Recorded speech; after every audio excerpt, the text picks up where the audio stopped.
Samanini kama nitakuwa nimeweza kuvuruga mazungumzo yenu. Sina budi kuwapongeza kwanza, mmependeza. Hongera yenu.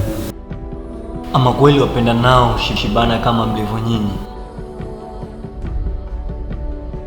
Najua haunifahamu, haunijui. Nimevuruga mazungumzo yako, ila naomba unisamehe. Ila muungwana anapoona mwiba njiani, haina budi kuondosha ili mwenzake asijichome. Mimi mwanaume, nina moyo, nina upendo pia. Nashukuru kwa kukutana na mtu mwenye ahadi ya kweli. Macho yake yakikuangalia, hauna sababu ya kuchomoka kwake. Lazima upendo wako utazama kwake. Mwingi wa ahadi, ila ni mchache wa matendo.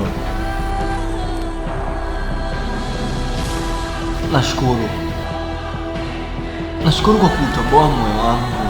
Asante kwa kuutoboa moyo wangu. Siwezi kusema siwezi kukusahau. Ninachokikumbuka ni maneno yako. Kumbukumbu za maneno yako zinazidi kuniumiza. Nisiwaharibie mapenzi yenu. Brother, endelea kuishi naye, ila kuwa makini.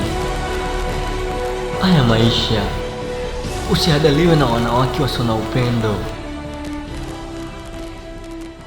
Asante sana, ila kumbuka, dunia duara, iko siku atakukuta.